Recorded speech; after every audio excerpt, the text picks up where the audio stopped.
Hey again, folks. Today I'm going to be doing a review on these Woody dolls here, ranging from this small Hero Cross one to the Revoltech and the Bandai model kit and the new Dynamic Heroes from Beast Kingdom.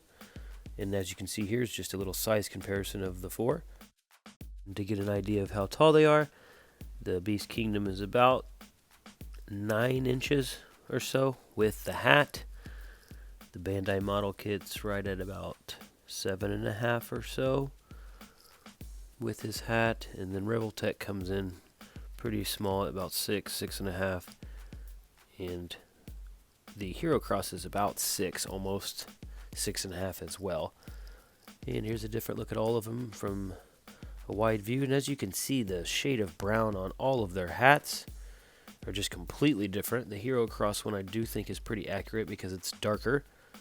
It's a nice brown, and this Revoltech one is, in my opinion, a little too light and not as accurate.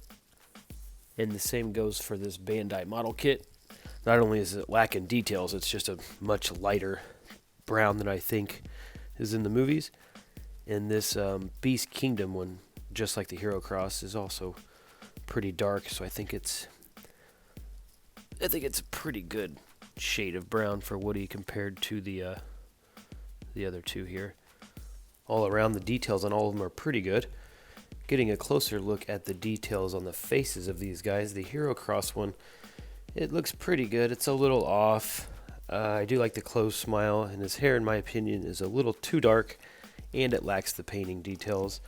The Revoltech one, again, is a classic smaller Woody figure. Again, the hair lacks detail, and the face is just okay, in my opinion. Doesn't really look too much like him.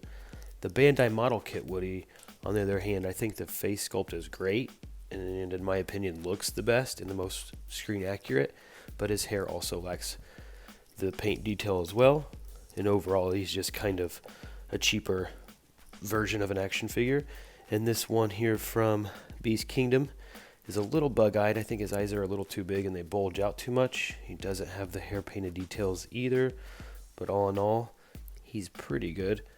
Would say he's probably the best and most screen accurate looking out of the four.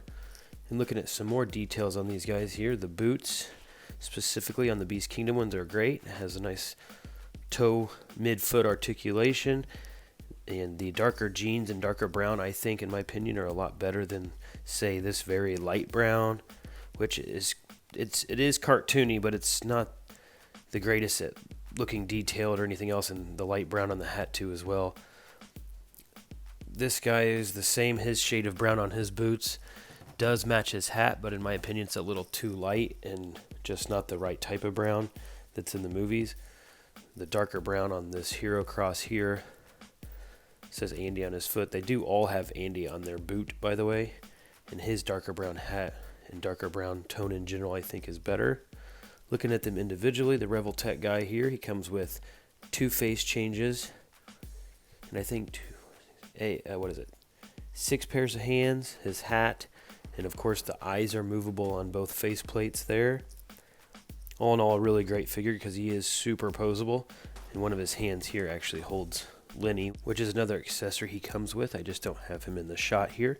And next up here, we're looking at the Beast Kingdom. He comes with 3 different face plates, and as like all the other ones, they do all have movable eyes. I like how he comes with the flat toy face, but he also does have the almost exact same creepy smile as the Revoltech Woody. He also has 6 pairs of different hands. Moving on to the Bandai Woody, he also has 3 face plates, all with movable eyes as well. Some of the stickers that he comes with, and I actually painted the red lines on his shirt there. The actual model kit doesn't come that detailed. And last up is the Hero Cross version. He's just got 4 face plates actually, which are all pretty great faces, and a total of 8 hands. This is a really cool looking figure. It's just the scale and style is a bit off, but that's because Hero Cross has a unique style. Here is a look at all 4 of them. Just a quick review of some 6 to 8 inch range Woody figures. If you have any specific questions or anything about any of them, just let me know in the comments. As usual, thanks for watching, guys.